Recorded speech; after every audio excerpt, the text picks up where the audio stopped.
take your hands to your chest. And open the elbows out to the side so you have more space between the inner upper arms and your body. And then extend the sides of the body up and sit the sitting bones down. Roll the shoulders back and press the shoulder blades forwards and up.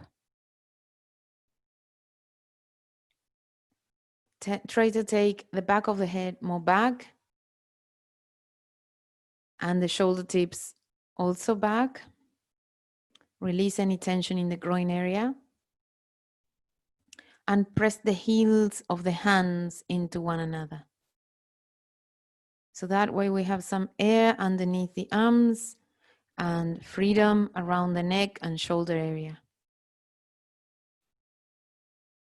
Relax the abdomen. And if you're ready, close your eyes. Allowing the upper eyelids to roll down and allowing the pupils of the eyes to recede back, almost as if they were reaching back to the brain.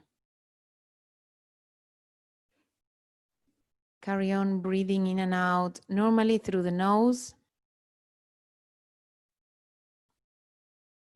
And then in the following, after the following inhalation breath, when it's time for us to sing, even if you are not actually singing the OMs, take the chance to exhale through the mouth,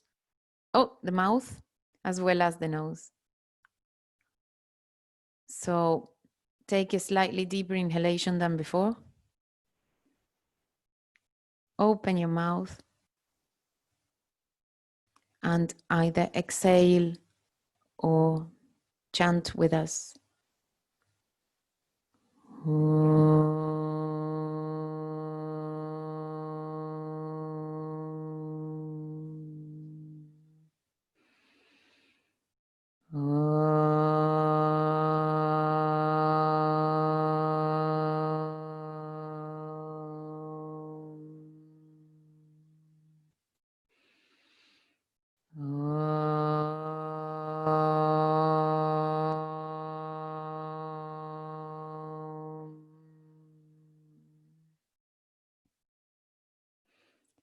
Inhale once more, now with your mouth closed. Bow your head down. Release your palms softly on your thighs. And as you raise your head, slowly open your eyes. Okay, let's change the crossing of the legs and have a very loose crossing. So we don't want this time to bring the feet really close to us. On the contrary, we want the feet really far away.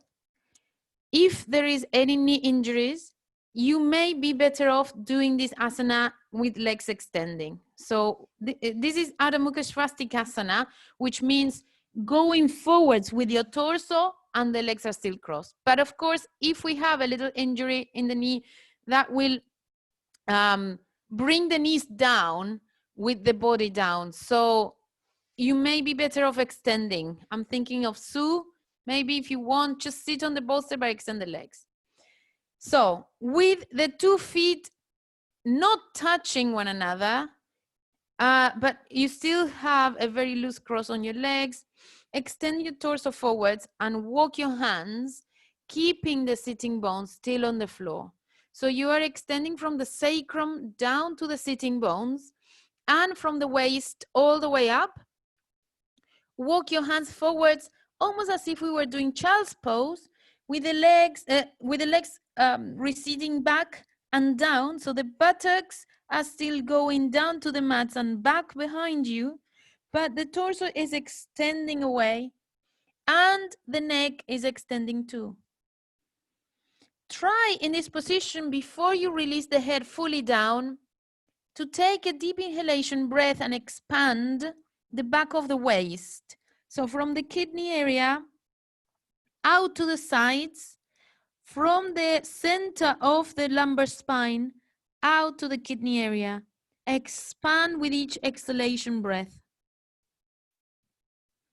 And now bring the awareness more to the dorsal spine. So that bit of spine between the shoulder blades. and expand that too, almost as if you were opening the wings. If for this action you need to take your hands wider than shoulder width apart, you can take them. You can take the hands as wide as you need to. And then last of all, those of you who can, release your head fully down and the neck fully down. You don't need to touch the ground with your neck, with your head, but you actually want to carry on extending the torso forwards and down.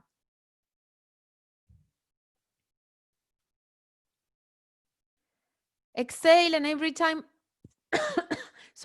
every time you exhale, spread and expand the back. Feel the back of your lungs hitting the ribs at the back.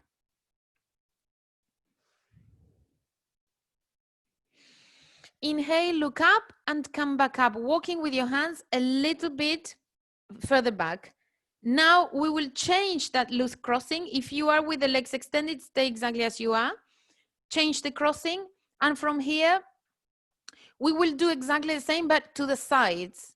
So if I am going to the right side, I will try and align the chest to the right knee. However, I don't want to lift this buttock. So the left buttock, the opposite buttock is staying put. You don't need again to place the head down all the way.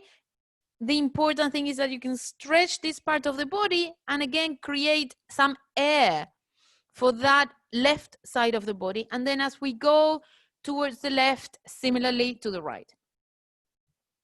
So first of all, inhale and start walking forwards just as we did a minute ago. And take your two sitting bones down, take the two outer hips down. And feel the lift around the sides of the body. So the side ribs are going up and the arms are extending. The neck is a continuation of your spine.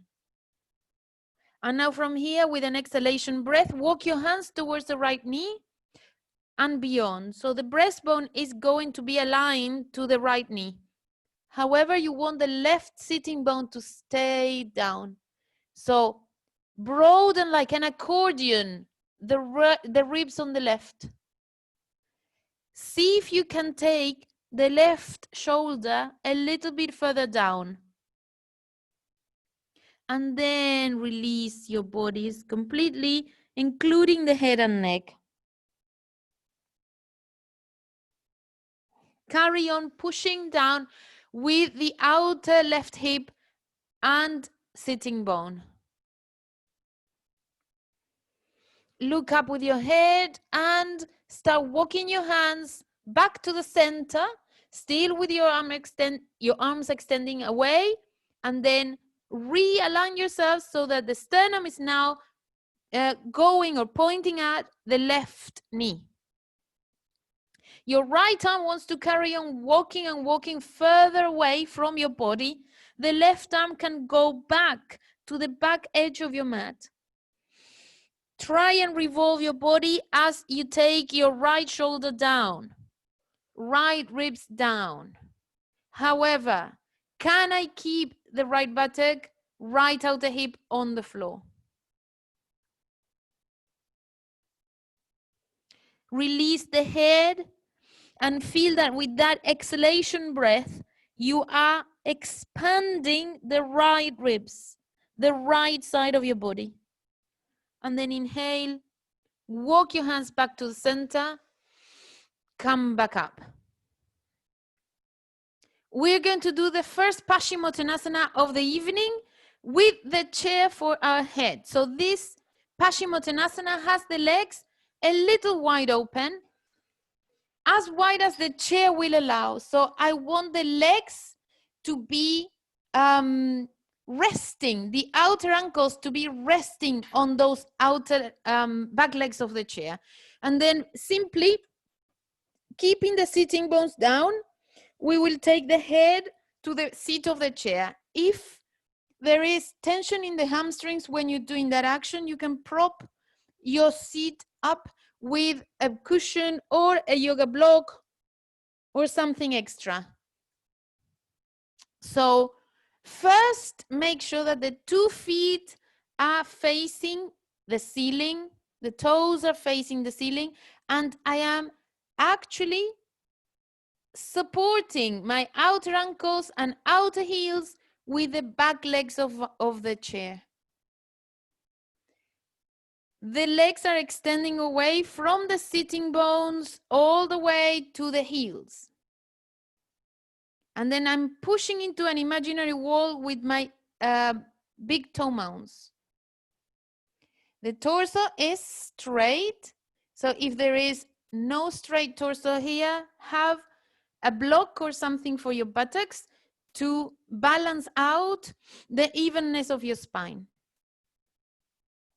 And then from there, lift your arms up above your head and try and reach over and beyond the backrest of the chair with your hands first to get a nice extension of your back, and then release your head. After that, release your arms. You actually want to have the shoulders rotating down towards the floor and the head supported at the forehead area. You can also have your two hands underneath your forehead for better support or for softer support. Try and take the root of the back of the thighs down to the ground, the back of the knees down to the ground, the center of the heels back to the ground. The legs are active. The knees are pulling, drawing back to the hip socket. And the thighs, front of the thighs are drawing up to the hip sockets as well. The torso straight, but the head is resting. And now with the shoulders back and down, let's go back to that breathing action of expanding with each exhalation breath, starting from the lumbar spine, expanding from the center out to the kidneys. And then move the attention back up to the space between the shoulder blades. And as you exhale the next time, expand your back, the lungs, the ribs. Notice how the more we stay in the asana, the lower the head can go without effort. The legs are still active. Extend the heels away from you. Flatten the back of the thighs on the floor.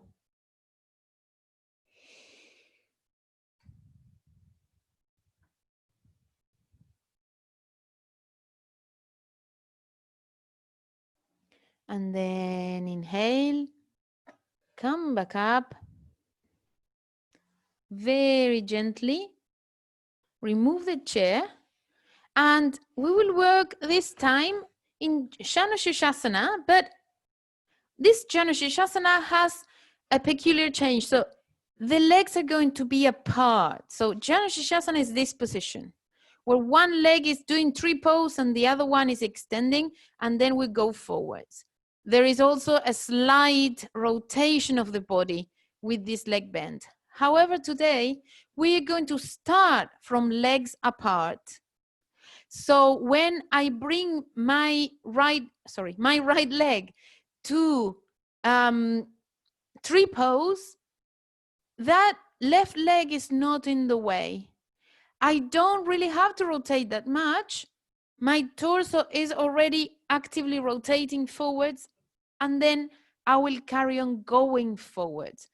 I'll have my bolster or a pile of cushions, and if you need extra height, you can put a blanket. So we will go forwards again, just in the same way we were before, but there is this tendency of lifting the buttock of the leg that's bent. So I have to actively push that sitting bone down. I will give you the instructions anyway. Let's start with a bolster between your legs and then move it a little bit more forwards. not just really near your groin. If you need height to come up, you will also need height to for your head, to support your head. So maybe what I'm thinking, John, is maybe see if you will be better off maybe using the feet up instead of the bolster. That's a little higher, yeah?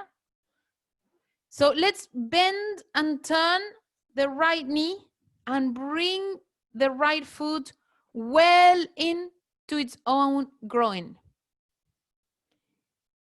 However, the right foot is doing some kind of tree pose. So the sole of the foot is not completely flat facing up.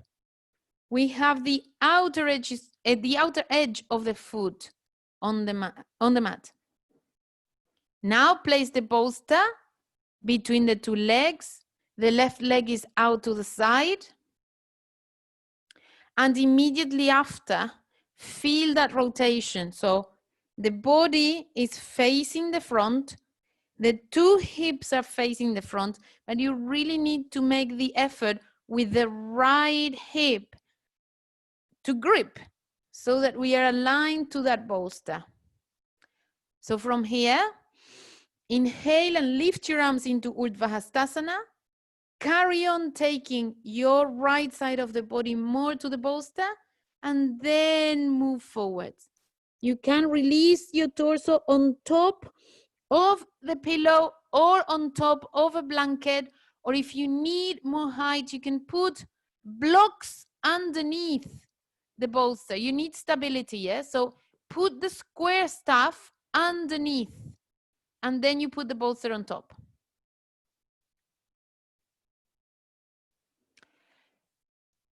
Before you go into full, complete airplane mode, check out what's going on in the left foot. Is it turning out, or is the second toe facing the ceiling? You need that foot to be vertical. And then you need to press strongly on the right sitting bone. Right sitting bone pressing strongly to the mat.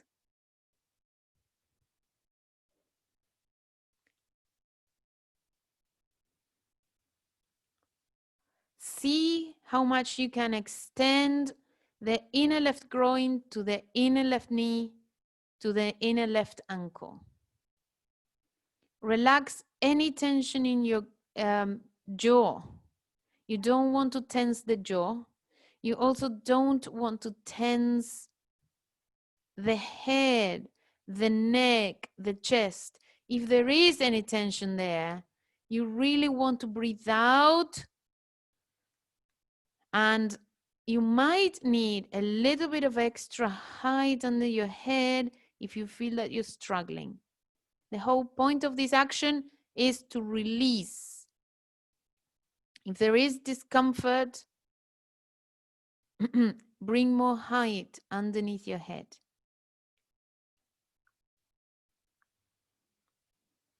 See that the right sitting bone is pushing down. The outer right hip is gripping in, and that your whole body is aligned to the bolster that's in front of you. You don't actually want one side of the body going down lower than the other. Press the outer edge of the right foot down on the ground.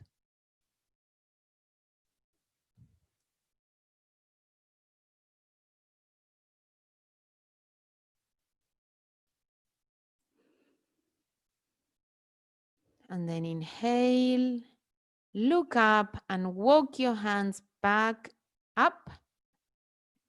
We will move the bolster a little further away from us. Extend the right leg. Bend the left and bring it in towards its own groin. As you can see, the foot, again, is not completely turned up to the ceiling. Instead, I have the outer edge of my foot touching the mat. Hopefully, with the grip of the sticky mat, you will not be able to move that foot. And then Grip the outer left hip in. Grip, grip from the sitting bone down to the mat. Lift your arms and go forwards towards the end of the bolster and beyond. Then if you need to bend your elbows and have some further support underneath your head, you can have it. Grip the outer right hip as well and make sure that that foot is not turning out to the side. Right foot is facing the ceiling, outer right hip digging in, outer edge of the left foot completely stuck to the sticky mat. Exhale. Expand the lungs. Exhale to the top of your upper back. That space right underneath your shoulders. And broaden, almost as if the arms wanted to take more space.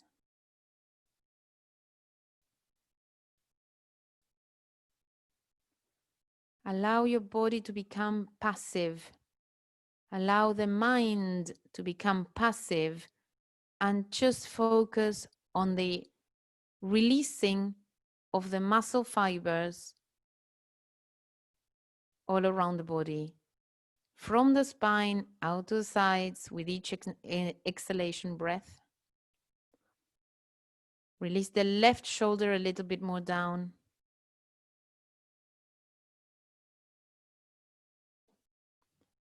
Inhale, look up, and come back up.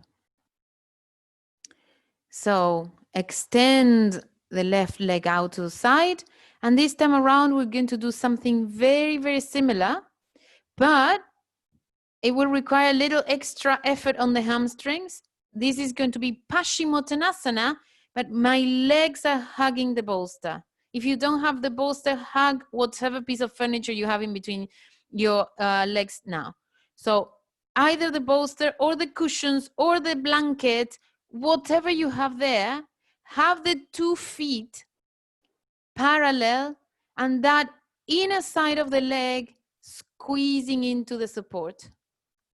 Then lift your arms up above your head and extend them forwards with a massive exhalation breath. So this exhalation breath has to really expand and take as much space as you can with the sides of the body, with the side ribs, and also with the sitting bones are still down, with the arms, with the elbows. You want to take up as much room as you can.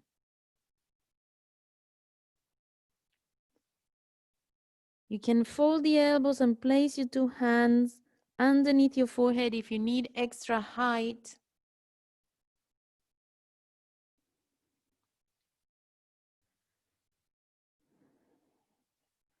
Feel how much more the head is resting.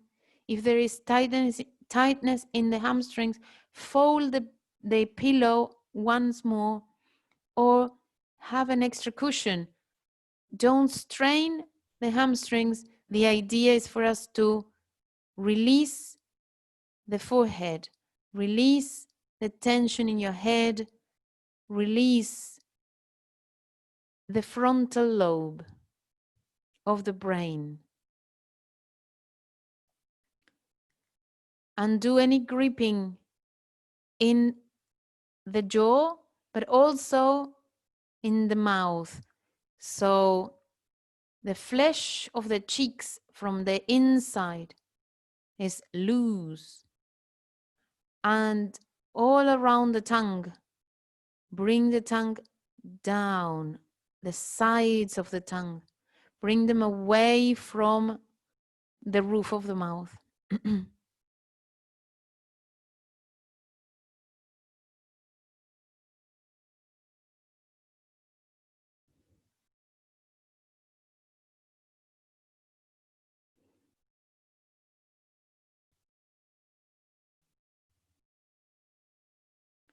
Extend the legs from the sitting bones all the way to the center of the heels, and then bring the outer edges of the feet towards your hips, almost as if you were opening a book.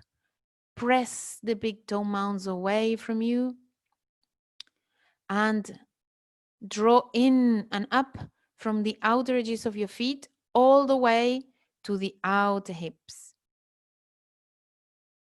If you can reach the toes, catch hold of the outer edges of the feet and pull with your arms too.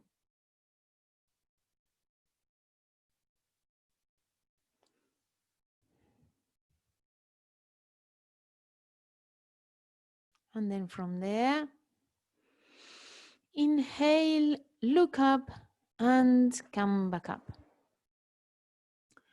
For the next two asanas, we might need a belt. So I am catching my belt just to keep it handy. This is going to be Supta Parangustasana 2. Let me show you and then we'll do it all together. Sarah, of course you can join us because it's not going to affect the abdominal muscle. I have my bolster. I will show you from the front so you can see what I'm doing. My bolster is right by my hip. Some of us may need to bring it a little lower down. I will lie flat on the mat and then either catch the belt or just take the foot and leg out to side with the toes slightly out to side. But I want the bolster right on the edge of my hip. And then I will have as much height as I need to support my foot and my leg. So I don't know if you can see there, my thigh is supported by the bolster and I have folded my blanket in 4 to support my outer foot as well. It's a very beautiful opening of the groin area, but at the same time, I am resting the leg so the outer hip and the chest are not contracting to hold the stability and the balance. After this one, take a look because we are going to do yet another one. So this is Supta Parangustasana 2. We're going to do Supta Parangustasana 3. I am not going to let go of the belt, but my hand is coming behind my neck as if I am doing Gomukhasana with my hand and I'm catching the foot. I will show you from the side. So from here, I am not letting go of my foot, which is going to be supported by the bolster. Bend the knee, bend the elbow. The 2 points, the knee and the elbow, are pointing up, and then I will hug my head from behind. So that's a very nice stretch for the outer side of my thigh. And at the same time, I'm bringing my left hand to hold my foot. In an ideal world, we're catching the big toe and not letting it go. But we're not going to make a strong effort today. We just want the intense stretch here, and we want the elbow hooked around that foot. Can you see? From the side, I don't let go. Bring my elbow behind my hand. Bring my hand to support the right foot. And then I will hold my foot strongly in towards my head. Okay? This is number 3, Supta Parangustasana 3. The first thing we want to do now is, however, have the bolster exactly at the hip level and measure, because you might need a little bit of height for the foot as well. Remember, I was placing my blanket folded in a few times for the outer ankle. So step number 1, lay flat on the mat with the bolster right by the outer right hip. And then at the very end of the bolster, we will have the pile of cushions. Sarah Ernst, if you prefer, you can have the left leg bent and then extend the right leg out to the side, okay? So the knee is facing the ceiling and the foot on the floor. The rest of us, extend the left leg away from you, straight left leg. The belt is around, if you need a belt, the belt is around the right foot. Lift the left up and immediately after, turn the foot and the leg slightly out to the right and bring the outer right thigh, outer right hip, outer right ankle to the support that you have prepared. You really want that outer hip to be wedged, or the bolster even to be wedged by the hip. Now, with all the support, even if the leg is supported, we may have got a misalignment. So lift your head slightly and check that the two hip bones are still facing the ceiling evenly. And that you can extend from the right armpit to the right outer hip down towards the left inner ankle. Grip the outer right hip, open the right groin, extend the legs away from one another, and notice how much more freedom there is in the chest to expand now that we have our backs on the floor and the ribs can go up and out. The left arm can still be out to the side depending on how much room you've got.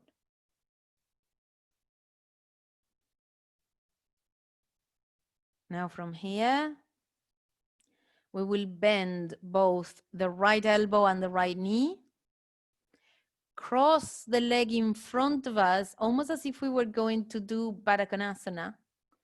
And catch the outer right ankle with your left hand and bring the belt and the right elbow behind your head, underneath your neck.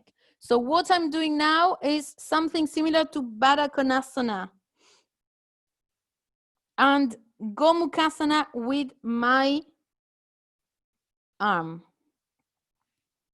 Remember Gomukhasana, that action where we catch hand to hand behind our backs. Now, can we take that elbow, left elbow, to the right outer ankle?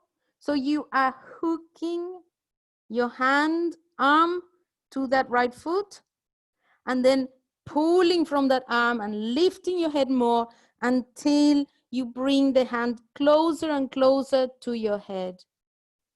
Feel the stretch. Now with the head up, feel the stretch around the outer right hip.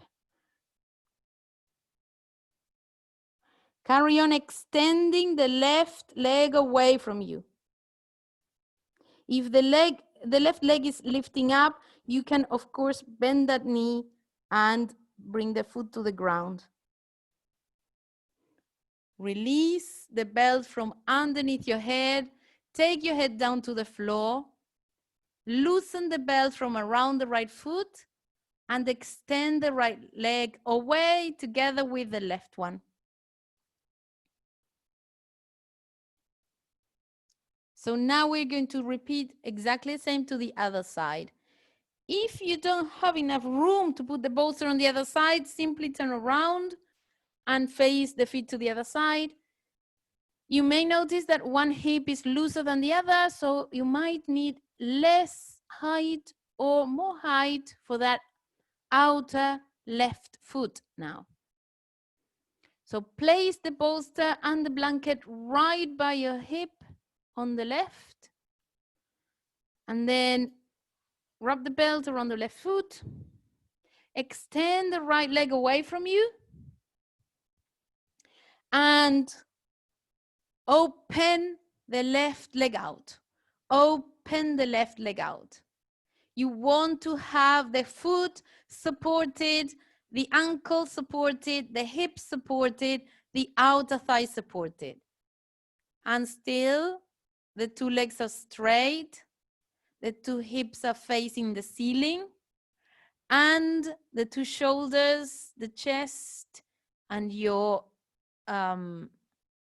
nose facing the ceiling. Again, undo the gripping in your face, upper chest, and neck. You don't really want to be grinding your teeth in this asana. You just want to release the tension around the abdomen. As a matter of fact, you're making the lower abdominal area smile. So from one bone to the other, from one iliac crest to the other, the skin in the lower abdomen is stretching and is smiling.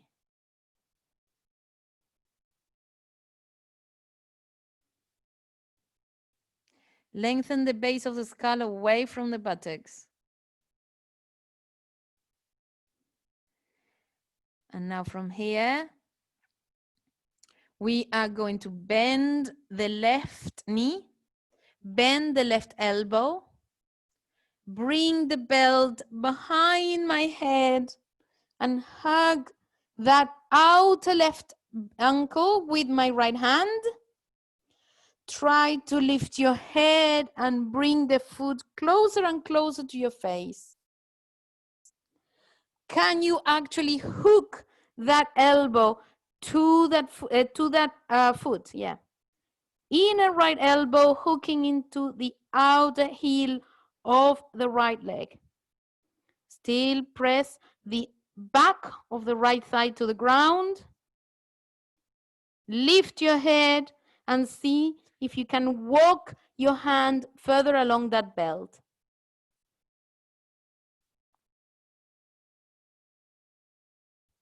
Exhale, release, and extend the foot, the leg away. Open the chest, inhale, take your two arms out to the sides. Allow the top of the abdomen to release. And then bring your two legs together, bend the legs, roll over onto the right hand side.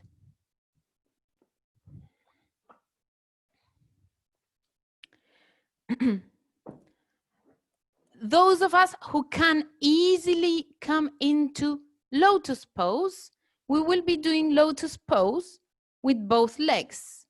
If you cannot come to lotus pose, in case you don't remember, lotus pose is this one when you cross your legs and you bring one foot up into the groin of the other leg, etc. And the other. This is full lotus pose. If you cannot bring the two legs into lotus pose, you will have the right leg up on top of the left groin. If this is also not possible still, you will have the bolster there. And again, you will work on the support of this leg coming closer and closer and closer, and the releasing of the hip. So some people will also be able to do lotus pose on one side only, in which case you cross the left leg, simple crossing, and the right leg comes up into lotus. That's one option. Option number one should be full lotus pose. For full lotus pose, take hold of your back of the leg, lean onto that side, and without lifting your torso, slide that leg up into the groin and then come up. This is for simple lotus or double one. So if you have the opportunity to do this, if the knee is a little high, you can put a blanket under.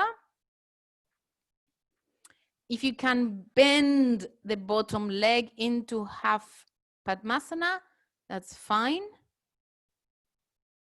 If you can come to full lotus, you will be, again, leaning on top of the left leg without allowing the left leg to lift. Sorry, the torso to lift. Lift the left and bring it into lotus. Otherwise, stay in half. If this is not possible at all, bend one leg in a very loose crossing and take your bolster to place the other leg up. And then you're trying to work on that action of the outer right hip going down and the chest lifting.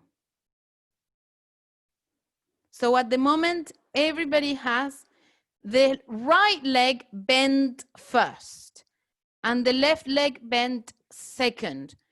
If this is full lotus, otherwise the left leg will be underneath.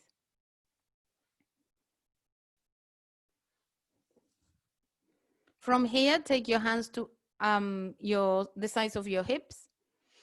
And I want you to grip the outer sides of your hips in towards one another and elevate your torso. If you cannot reach the floor with your hands because you are on too much height, put some blocks under your hands and lift your chest up. Lift your chest, press the knees down to the floor and press the thighs out to the floor and lift your chest up more.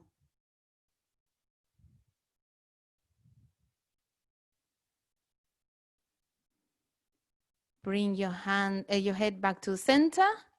Those of us who are crossing legs, release the left, release the right. We'll change now so that the left leg comes first. So lean onto the left side and take that foot all the way up. If you're doing double, take the right foot up again or leave the right foot right under in single-legged Padmasana. And if this is not possible, just have the bolster and work on the position of your hip and take that left leg down. So you have the support, you've got the outer hip gripping in, and try to bring that outer left leg down to the bolster.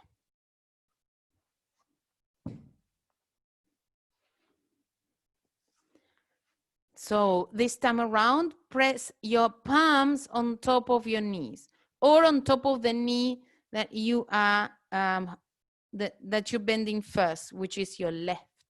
The right leg, the right hand will be behind you if you don't have the two legs crossed. If you're pressing the two knees together, roll the shoulders back and down and coil the armpit chest to come forwards. Once more, revolve from the inner knee to the outer knee, from the outer knee to the outer hip, and grip the femur heads into one another. Push with the palms down, either to the floor or to the knee, and lift the chest, lift the chin. Carry on extending the torso. Carry on undoing any gripping in the jaw.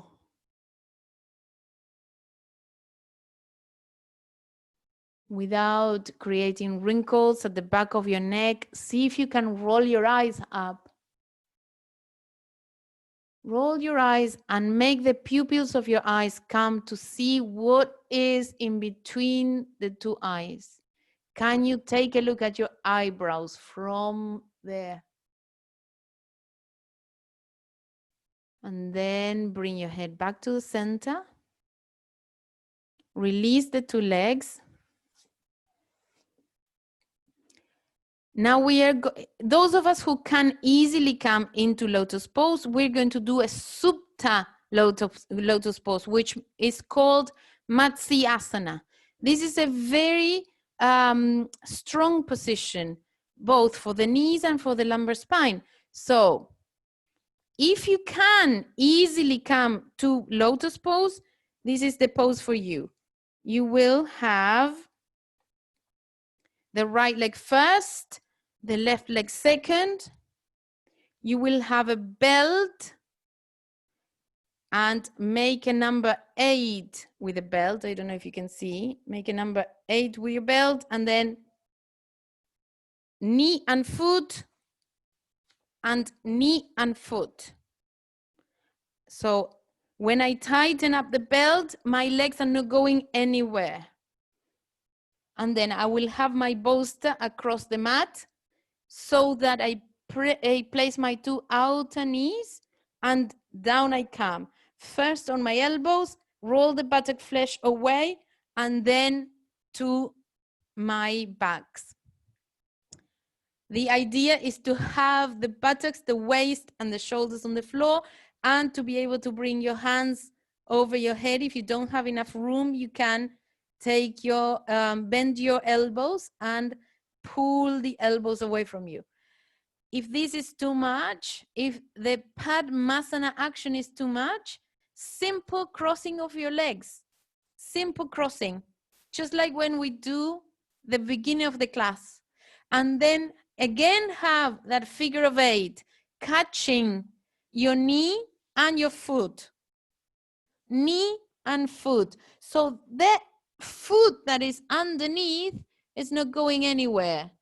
It's not dangling. Can you see? I can have my legs up in the air, not dangling. And for this position, you may not need as much height. You might not need a whole bolster to place your legs on. Sarah and still have a bolster anyway. The rest of us, if you're simply crossing your legs,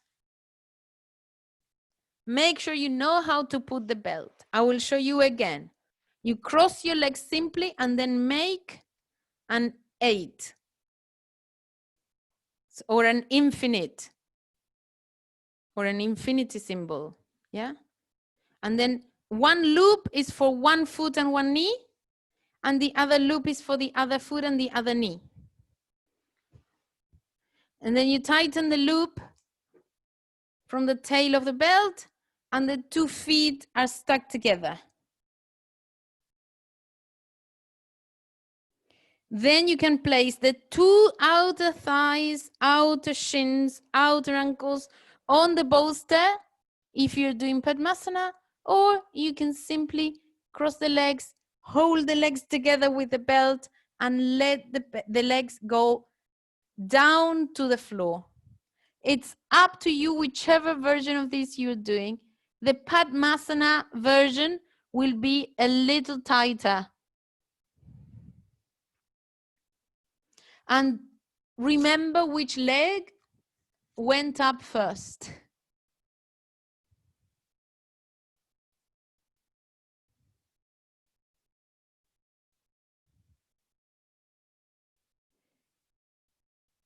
Diane, you need to first cross your legs and then place a belt. The belt is in a loop, yeah?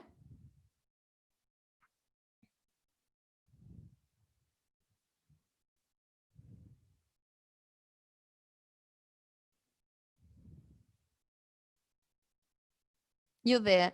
Now cross your legs and make the figure of 8 or the infinity symbol. And now hook one leg and one foot.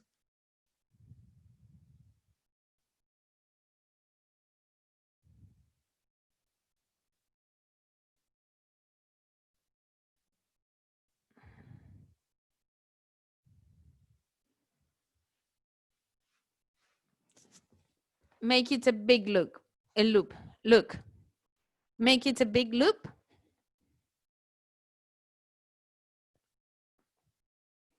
And now cross your legs.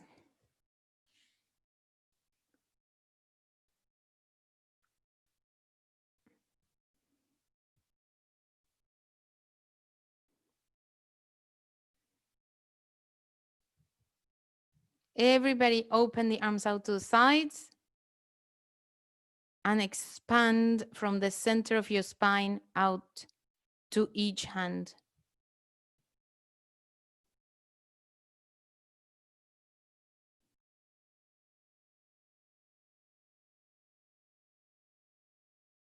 Okay, now we're there. So place that loop on one knee or underneath the foot and the knee. Yes, and now cross it. Yes, and now on the other side, other foot, other knee.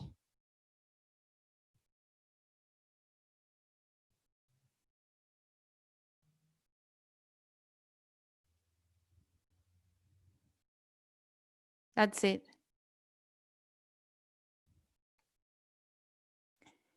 Release the outer hips, release the outer thighs.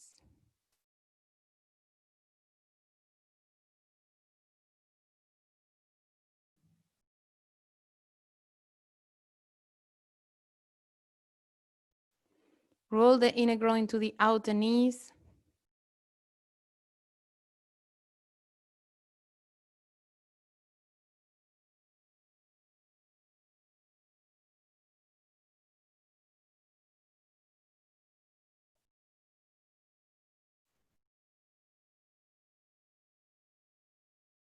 Feel how much more air you can take, and with each inhalation breath, you're going to lift the chest up. And as you exhale, send the belly button down to the spine. Sarah, of course, ignore this action of the belly button going down. So inhale, expand your lungs, open the chest and lift it up. Exhale and feel how much your skin in the abdomen is stretching as you pull the belly button down.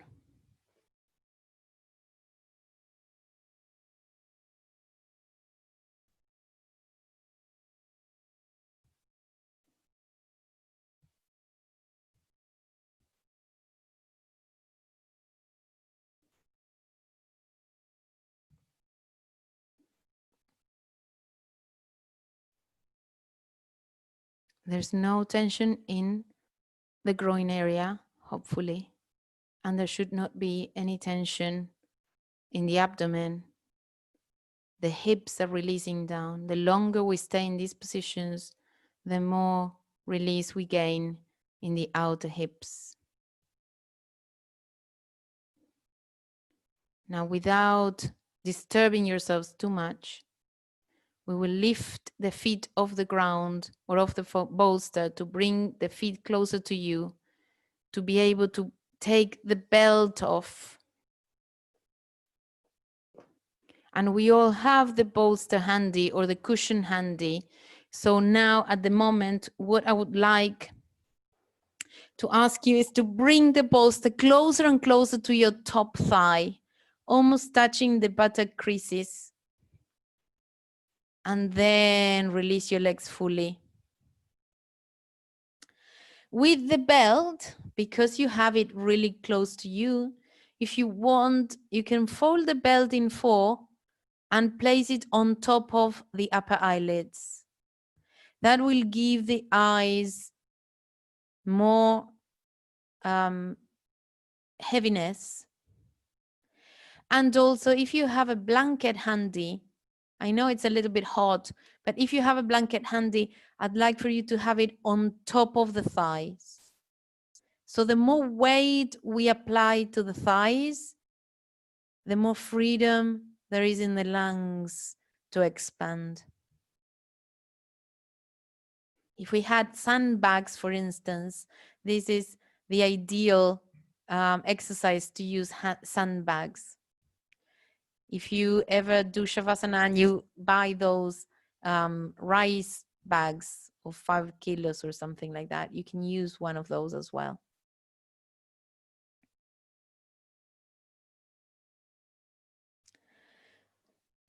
Open the arms as wide as the space allows, so the armpits can also breathe. And turn the palms up So they are facing the ceiling, ready to receive.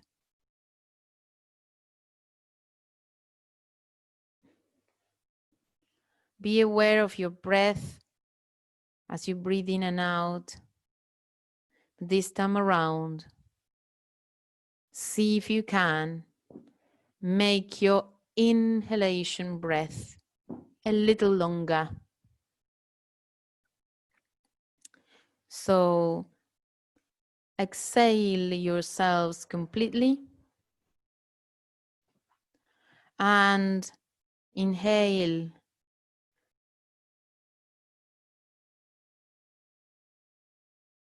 Use the full capacity of your lungs. And then exhale. The exhalation breath doesn't necessarily have to be as long, but it will be longer as a consequence. One more time, inhale deeply. Try not to force the inhalation, even if we're asking for it to be longer. And exhale, soft, smooth exhalation.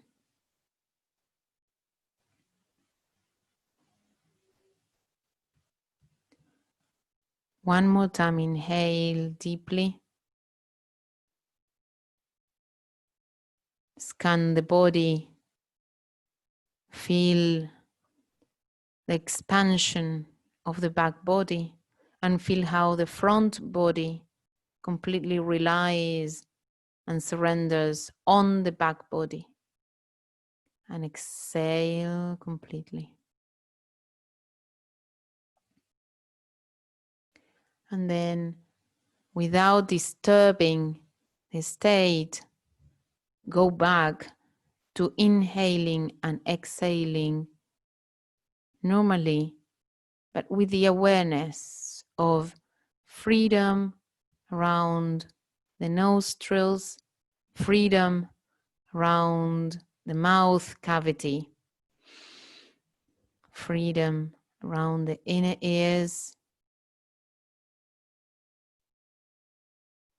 and freedom between the vertebrae of your spine.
Now, when you're ready, if you have anything on top of your eyes,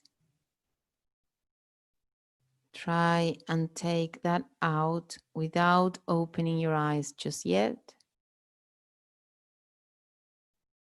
If you have anything on top of your thighs, remove it, hopefully to the left hand side of you.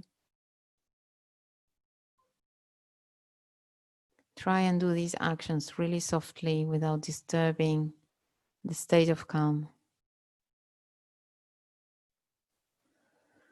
that you have just created. And then one at a time, bring your knees up to your chest. and try and keep the eyes closed as you roll over onto the right hand side and stay curled up for a second. Give yourselves the time to avoid jolting your brain to come up like a spring.